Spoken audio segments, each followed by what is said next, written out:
Online പേയ്മെന്റിനുള്ള UPI ആപ്പുകളുടെ മറവില് പുത്തന് തട്ടിപ്പ്. UPI പേയ്മെന്റുകൾ സ്വീകരിക്കുന്ന കടയുടമകളെയും ബിസിനസ്സുകാരെയും ലക്ഷ്യമിട്ട് തട്ടിപ്പുകാർ ഫോൺപേ, ഗൂഗിൾ പേ എന്നിവയോട് സാമ്യമുള്ള വ്യാജ ആപ്പുകൾ സൃഷ്ടിച്ചാണ് ഇടപാടുകാരിൽ നിന്ന് പണം തട്ടുന്നത്. ഗൂഗിൾ പേ, ഫോൺപേ, പേടിഎം ഉൾപ്പെടെയുള്ള UPI ആപ്പുകൾ ഉപയോഗിക്കുന്നവർക്ക് സൈബർ സുരക്ഷാ വിദഗ്ധർ ഇതു സംബന്ധിച്ച് മുന്നറിയിപ്പ് നൽകി. വ്യാജ UPI ആപ്പ് വഴിയാണ് നിങ്ങൾക്ക് ആളുകൾ പണം നൽകിയതെങ്കിൽ കടയിൽ സൂക്ഷിച്ചിരിക്കുന്ന സൗണ്ട് ബോക്സ് പേയ്മെന്റ് ലഭിച്ചു എന്നതിന്റെ സൂചനയായി റിംഗ് ചെയ്താലും തുക അക്കൗണ്ടിലേക്ക് എത്തുകയില്ല. ഈ സൈബർ തട്ടിപ്പ് രീതി സൈബർ വിദഗ്ധരുടെ ശ്രദ്ധയിൽപ്പെട്ടിട്ടുണ്ടെന്ന് ദേശീയ മാധ്യമമായ ഡെക്കാൻ ക്രോണിക്കിൾ റിപ്പോർട്ട് ചെയ്യുന്നു. ടെലിഗ്രാം പോലുള്ള ഓൺലൈൻ പ്ലാറ്റ്ഫോമുകളിൽ നിന്നാണ് വ്യാജ UPI ആപ്പുകൾ എടുക്കുന്നതെന്നാണ് റിപ്പോർട്ടുകൾ.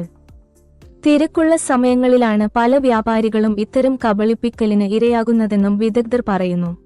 തിരക്കിലായിരിക്കുമ്പോൾ ഫോണിൽ പണം വന്നോ എന്ന് നോക്കുന്നതിനുപകരം സൗണ്ട് ബോക്സ് ശബ്ദം കേട്ട് പേയ്മെന്റ് ഉറപ്പിക്കുകയാകും പല കടയുടമകളും ചെയ്യുക. അവിടെയാണ് അവർ വഞ്ചിക്കപ്പെടുന്നത്. സൈബർ തട്ടിപ്പുകാർ നിരന്തരം അവരുടെ രീതികൾ മാറ്റിക്കൊണ്ടിരിക്കുകയാണെന്ന് റിപ്പോർട്ട് പറയുന്നു. വ്യാജ ആപ്പ് കടയുടമക്കോ പണം സ്വീകരിക്കുന്ന വ്യക്തിക്കോ വ്യാജ പേയ്മെന്റ് അറിയിപ്പ് കാണിക്കും. ചില ആപ്പുകൾ വളരെ സമർത്ഥമായി രൂപകൽപ്പന ചെയ്തിരിക്കുന്നതിനാൽ അവ മുഴുവൻ പേയ്മെന്റ് പ്രക്രിയയും കാണിക്കുന്നു.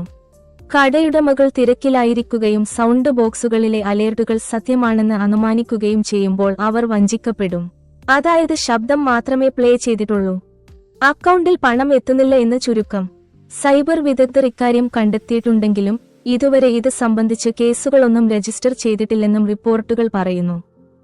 കടയുടമകൾക്ക് ലഭിക്കുന്ന പേയ്മെന്റുകൾ പരിശോധിച്ച് ഉറപ്പിക്കാൻ ഉദ്യോഗസ്ഥർ നിർദ്ദേശിച്ചിട്ടുണ്ട്. പേയ്മെന്റ് ലഭിച്ചോ എന്ന് നിങ്ങളുടെ മൊബൈലിൽ പരിശോധിക്കുക. UPI വഴി പണം സ്വീകരിക്കുമ്പോൾ കടയുടമകൾ അലേർട്ട് ലഭിക്കുന്ന സൗണ്ട് ബോക്സിനെ മാത്രം ആശ്രയിക്കുന്നത് തട്ടിപ്പിന് സാധ്യതയുണ്ടാക്കും. അക്കൗണ്ടിലേക്ക് പണം ട്രാൻസ്ഫർ ചെയ്തിട്ടുണ്ടെന്ന് ഉറപ്പാക്കണമെന്നും വിദഗ്ധർ പറയുന്നു. വ്യാജ UPI ആപ്പുകളിൽ നിന്ന് എങ്ങനെ സുരക്ഷിതരായിരിക്കാം? സാധനങ്ങളോ സേവനങ്ങളോ കൈമാറുന്നതിനു മുമ്പ് നിങ്ങളുടെ ബാങ്ക് അക്കൗണ്ടിലോ UPI ആപ്പിലോ ഇടപാടുകൾ എപ്പോഴും പരിശോധിച്ചുറപ്പിക്കുക. സൗണ്ട് ബോക്സ് അറിയിപ്പുകളെ മാത്രം ആശ്രയിക്കാതെ പേയ്മെന്റ് വിശദാംശങ്ങൾ എപ്പോഴും പരിശോധിക്കുക. ഗൂഗിൾ പ്ലേ സ്റ്റോർ അല്ലെങ്കിൽ ആപ്പിൾ ആപ്പ് സ്റ്റോർ പോലുള്ള ഔദ്യോഗിക ഉറവിടങ്ങളിൽ നിന്ന് മാത്രം UPI ആപ്പുകൾ ഡൗൺലോഡ് ചെയ്യുക. ഇടപാടുകൾ നടത്തുമ്പോൾ പുതിയതോ അറിയാത്തതോ ആയ ഏതെങ്കിലും പേയ്മെന്റ് ആപ്പുകളെക്കുറിച്ച് ജാഗ്രത പാലിക്കുക. വഞ്ചനാപരമായ ഇടപാടുകൾ ശ്രദ്ധയിൽപ്പെട്ടാൽ ഉടൻ തന്നെ 1930 എന്ന സൈബർ ക്രൈം ഹെൽപ്പ് ലൈനിലോ പോലീസിലോ പരാതി നൽകുക.